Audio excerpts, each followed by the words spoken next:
ಮೂಡಿಗೆರೆ ಸಮಾಜಮುಖಿ ಕಾರ್ಯಗಳ ಮೂಲಕ ಬಿ.ಆರ್. ಅಂಬೇಡ್ಕರ್ ಅವರ ಆದರ್ಶಗಳನ್ನು ಜೀವಂತವಾಗಿಡುವ ನಿಟ್ಟಿನಲ್ಲಿ ಈ ಬಾರಿಯೂ ಸರಳ ಸಾಮೂಹಿಕ ವಿವಾಹ ಕಾರ್ಯಕ್ರಮವನ್ನು ಆಯೋಜಿಸಲಾಗಿದೆ.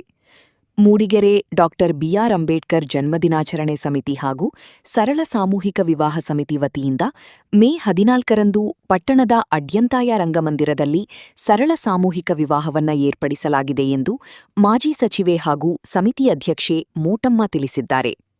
ಬುಧವಾರ ನಡೆದ ಸುದ್ದಿಗೋಷ್ಠಿಯಲ್ಲಿ ಮಾತನಾಡಿದ ಅವರು, ಅಂಬೇಡ್ಕರ್ ಜಯಂತಿ ಕೇವಲ ಘೋಷಣೆ ಮತ್ತು ಭಾಷಣಗಳಿಗೆ ಸೀಮಿತವಾಗದೆ ಅವರ ಸಮಾನತೆ ಮತ್ತು ಸಾಮಾಜಿಕ ನ್ಯಾಯದ ಆಶಯಗಳನ್ನು ಕಾರ್ಯರೂಪಕ್ಕೆ ತರುವುದೇ ಮುಖ್ಯ ಎಂದರು.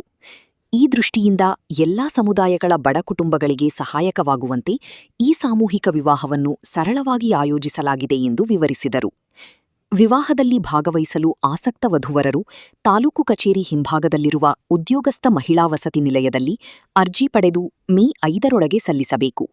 ಜೊತೆಗೆ ತಮ್ಮ ವ್ಯಾಪ್ತಿಯ ಪಂಚಾಯತಿಯಿಂದ ಅವಿವಾಹಿತ ದೃಢೀಕರಣ ಪತ್ರವನ್ನು ಕಡ್ಡಾಯವಾಗಿ ಸಲ್ಲಿಸುವಂತೆ ಸೂಚಿಸಲಾಗಿದೆ. ವಿವಾಹವನ್ನು ಕೇವಲ 10 ಜೋಡಿಗಳಿಗೆ ಸೀಮಿತಗೊಳಿಸಿರುವುದರಿಂದ ಮೊದಲು ಅರ್ಜಿ ಸಲ್ಲಿಸಿದವರಿಗೆ ಆದ್ಯತೆ ನೀಡಲಾಗುತ್ತದೆ ಎಂದು ಅವರು ತಿಳಿಸಿದ್ದಾರೆ.